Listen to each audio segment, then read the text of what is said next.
dem jinda mo jangina koko jingana mo jangina koko jindina bandam debbo bele nyemba fulbe finbe hono jinda jame kisal Allah yo wone men wona e bibbe Senegal naabe wonbe ciagal leydi fof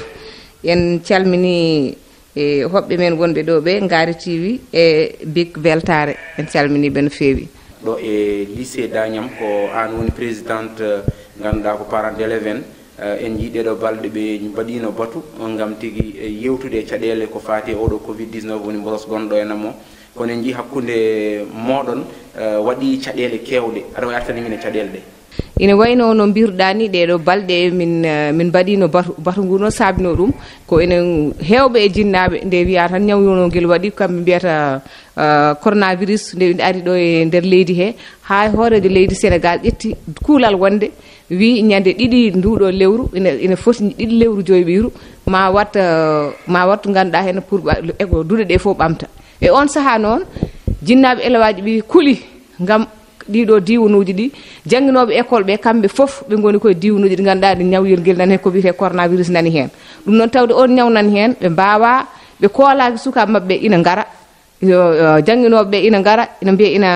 ina jangina suka mabbe taw rafi o nan don e on saha non so mbo yaha jeere so fotte be jinda taw ko an won président parent d'élève war feere noddana min batu min kala minen min gandu minen sukabe min jangoyaani so mi fotte mabbe der dente so fotte mabbe lawol hankande be tampini bi non tawde ko dum ene fo jiiti hen sako don noddu bar kuftidingu to lycée de Agnam do dendangal jinnaabe elewaaji de kambe fo be ngari de be garno mi noddi kay hay be ganda ko woni jayndi yankobe mi noddi dumen woni radio de woni ayawuji habruji be baaw ngara tawtore ko min kaali ko wonno min kaali ko mi wona kuude suudaade wonde de non e der morlal jiiro ko biron ko min kawri tan ko wonde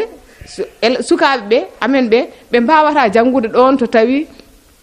museji jangino kam biyato museji janginobe école be mbawani joñede won ko biyaton ko mise à quarantaine il faut so be ngari mbade mise à quarantaine aussi be mbade test be jeewe taw be gondani nyawyirgel wonno coronavirus o e der dum min nandiri dum min kooti ne min konno non e der dum ina wayno woni radioji jaltini dum woni ayawoji jehino ha ngari ni ko minen kam e der haaluji amen ni be jaltinani ni min kam haala e der haala min be jaltinani elmaaji gonbe non yimbe be gannombe parent d'élève ha allobe heddibe hewbe hen kam be jaltini dumen yimbe jiyi dumen onon parent d'élève arnobe mbatene wadi hen jabbe ne wadi hen salibe wala ko non fof nanduno wonde élevage di jaata école so wana museji mbade mise en quarantaine minen kay dendangal arnobe don Allah walli min dendangal arnobe don kanyumen fo ko mbi so tawi tan suka tawi tan museji di janginobe mbadaka mise en quarantaine hay goto e mabbe biumda yaata école te e pondi hen ko tiidi kala ko be dañi hen e be ƴetta ko dum minen fo bamduno dum kono noon mbati on jettima mais on kaale ɗum nde ɗon heɓali on jettima ko wiide préfet walla on jettima gouverneur diwan o gam haalan ɗum ɗo so tawi procédure ji ngari fof mbaɗe mise en quarantaine e on saaha noon min ko adan min mbaɗani koye radioji tan min kalno min keɓani kam windu tan ɓartakuji tan directement min nawi ɗum to maire walla min nawi ɗum to gouverneur walla sous préfet kono min mbaɗi batude ha gasni wonno min tawɓe tampini kam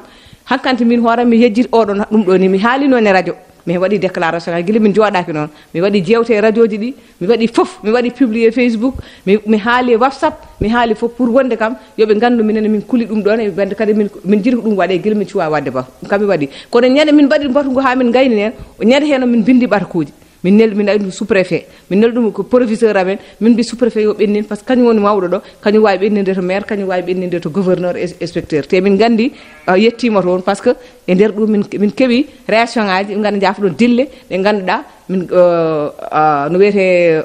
préfet ti ɗum gouverneur ti ɗum par ce que wonani balɗe ɗiɗi gouverneur waɗi communiqué e nder radio he wi élewaji ɗi ko museji ɗi ko garoji te soɓe gari ɓe mbatta kay mise à quarantaine goto téléji radio ji ɗi garin kono noon an min jiyanima wonde e nder téléji e radio ji ala haala en tant que président parent d'élève ko tan pour moi holko saabi ɗum ɗon waɗi eyyi min kam téléji ko télé Boso e arno Boso e TV arno mi anda hol ko saabi ɓe jaltinani haala mais ko kamɓe kam garno par ce que alay saago a wawati radio ji keddi ɗi jalti kono kanko télé Boso mada ko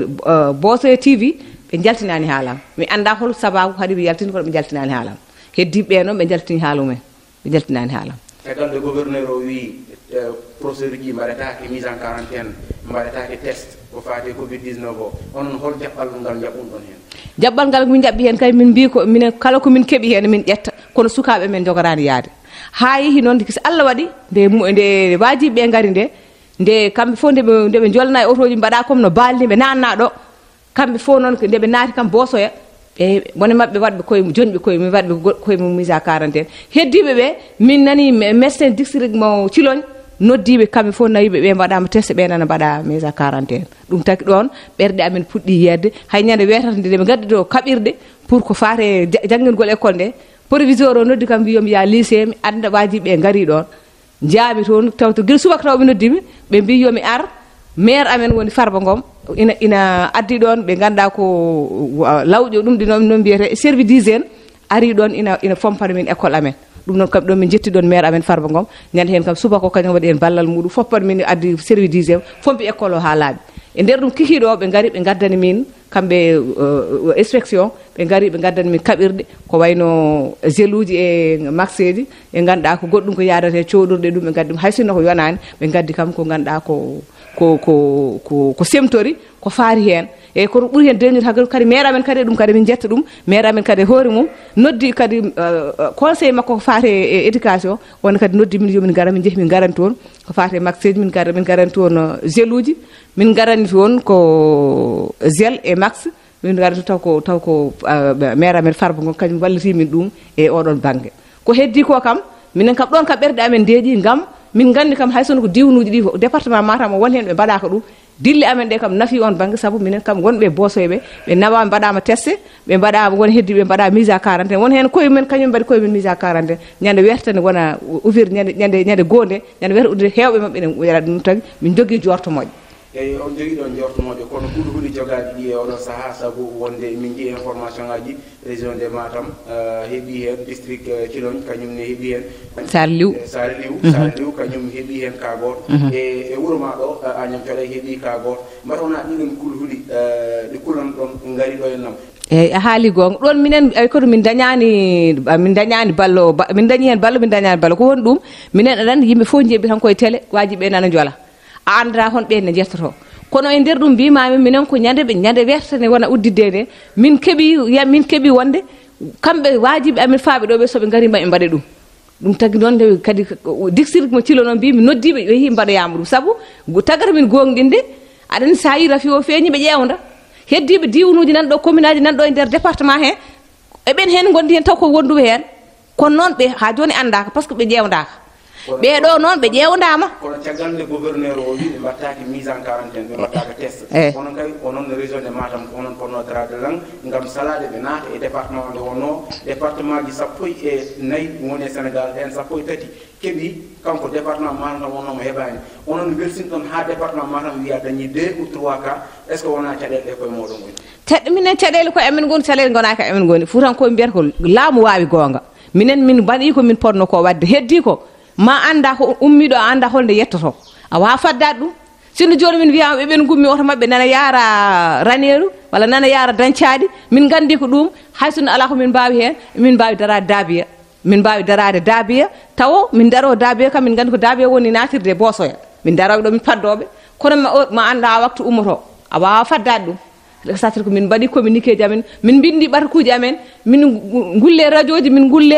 e Facebook min gulle WhatsApp min mbi min ngala hen minen ko ɗum tan min panno e min taami kadi tawde minen ko min min mbala hen ko minen e koye amen min gandi ɓe jante amen tawde ɓe haysoko wonɓe mbaɗa kamɓe ɓe mbaɗama ha bone o feeñi ha wiyama oɗo no wondi hen aɗa andi minen kam min gandi ɓe hay sonno koɓe kollani min tan ɓe kamɓe laamu ngu ɓe noddani min tan ɓe mbi min nani ko kalɗon ko kono ɓe golli ko min jiyata haɓe gandi min mbaɗi te kadi e wona yawanode han museji jangguinoɓeɓe hay minen min mbi ko ɓiɓɓe amen ɓe yaaɓe janggo aɗa andi nder wiya dagde dartima tan wonɓe ganduɗa jinnaɓe min goni koye diwnuji goɗɗi he ɓen jeehi to jinnaɓe mumen hay ɓen min mbi so ɓen so gari ɗo il faut mbaɗe mise à quarantaine ɓe hay ɓen ma mbaɗe mise à quarantaine nattata e nder almuɓe wonnoɓe ɗo mana élevage gonnoɗo ine jangguida mumen wona museji ɗi tan yimɓe jikka ko ɓen ko arniji min jeeyi ala hay ɓiɓɓe amen ɓe min mbi ɗumen noon wadde minen kam min mbaɗi hen haratinde somin belama min ber ko laamu ngu walla département Matam o to min kodi ɗo ko ɓen goni ballani par ce que commune foof ina fonno wadde hono no commune amen o waɗi ni kono noon minen ko commune amen o hono waɗi ɗum walla ko lycée amen o waɗi ɗum ne jinda en tant que présidente parent d'élève lycée mo Agnam caggal nde mbaɗɗon jewte kewɗe ɗeɗo balɗe min nani olƴe kewɗe e nder réseaux sociaux o wonde jinda demme ne waɗe des menaces aɗa wawi attande min hen eyyi tigui ɓiɗɗo pullo ko men kam mbiyata menace uji bonɗi mi waɗama bolko tagui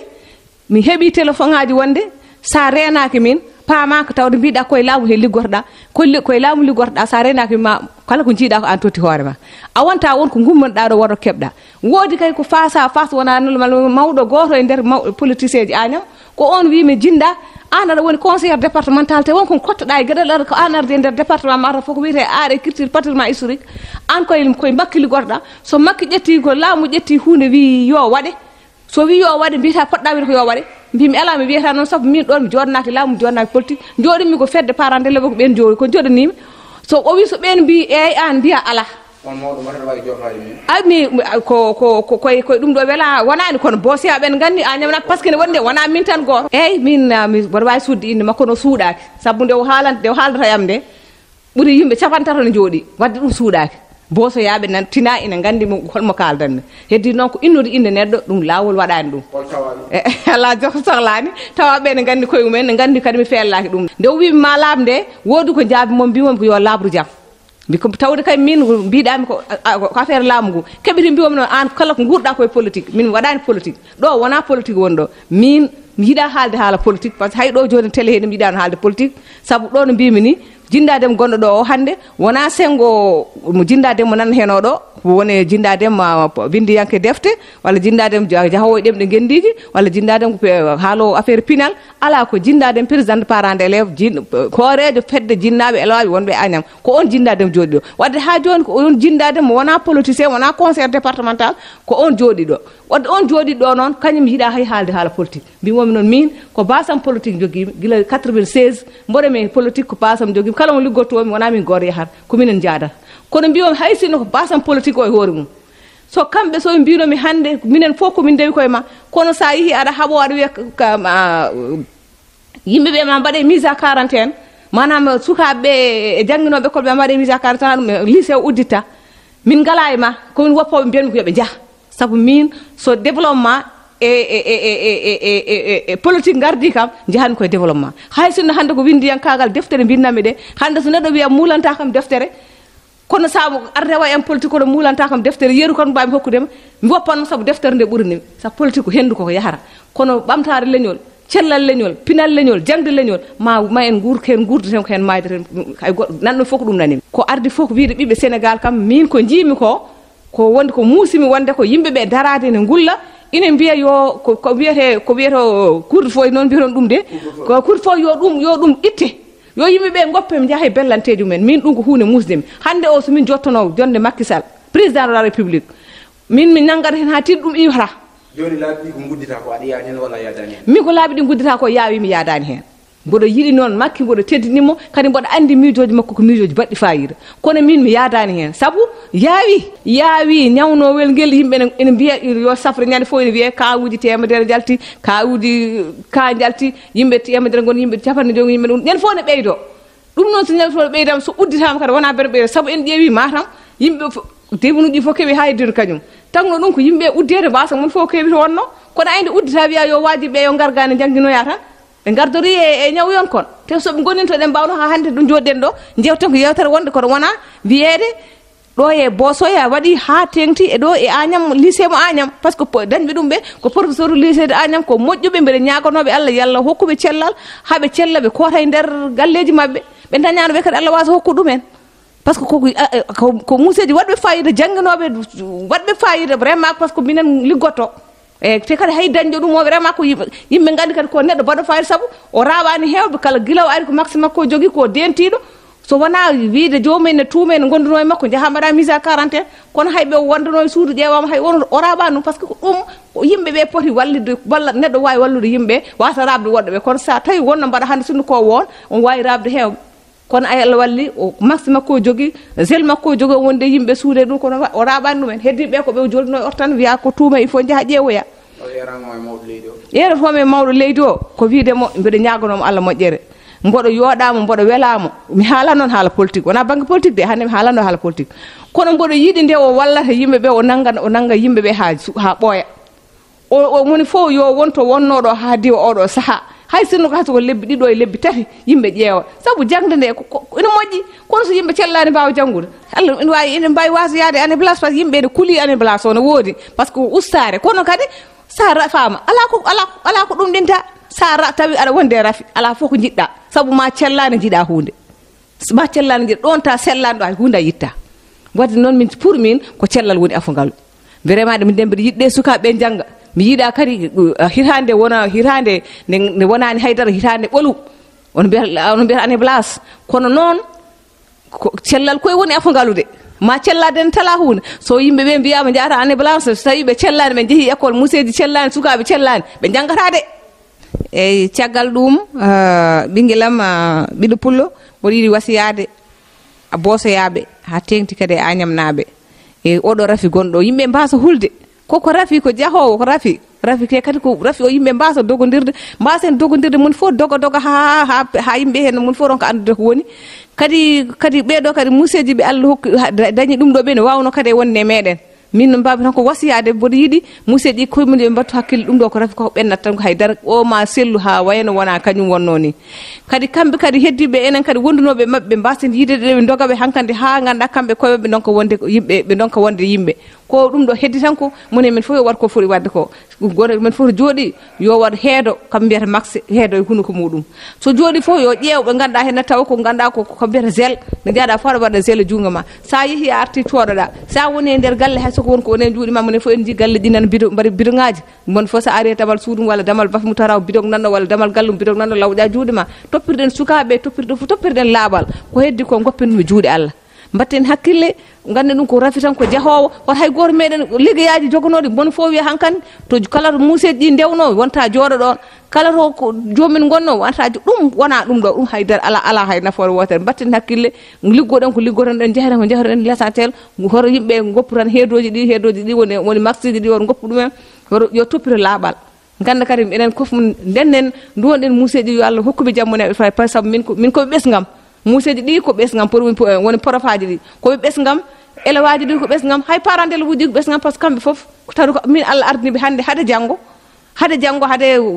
mataw laamu ngu ne wawi rewde ɗon ɓe guittami bonde président parent d'élève wiɓe ma laaɓe ne mbawi rewde ɓe guittami président parent hade ɗum kam ɗo kam hande ɗo to jooɗi min ardiɓe mboɗo ñagonoɓe Allah moƴƴere mboɗo ñagono dendagal wonɓe ɗo ɓe moƴƴere assalamu aleykum wa rahmatullah konngol am cakkati won faade ngaari TV e big weltare ko yettude on ne feewi yettude ma an ɓiɗɗo pullo e darde ma min jii ɗum no feewi kadi e ɓinguel amen Sinna Sall ono fof min yetta on no feewi darde mon no feewi kadi emin gandi kadi ɗiɗo seenuji moɗon ɗi ganduɗa ɗiɗo ayawuji moɗon ko yimɓe fof ko yeeɓoɓe ɗumen saabu kala mo mbiɗa mo jiwiɗa mbiyanma ko mbiyata yeeɓi hande big weltare walla mbeɗa yeehi ngaari TV mbiyata yeeɓi ɗum mbi ala mi yeeɓani mbat feere ƴeewa ko woni toon ko wadde mboɗo wawi jokke golle saabu to lawol mon ngol ko ɗon ti to jabɓuɗon ɗo hoto guitteɗon ko ɗon woni lawol ngol mi salmini on komin jindadem présidente parent d'élève lycée des Agnam jannguɗo findini mo jinda jambaro cuusɗo basorɗo anda koninke casɗo jiditi jinda biɗo rewɓe Afrique ngara ndenda janga ɗemɗe gendije beele binda bandam debbo Afrique naajo nan ko tinda kettoɗa beele paama yidde jinda janga ngal ma bitta binda lidde ngal ma e kala fannu genda ndimagu leñol e leydi ma danda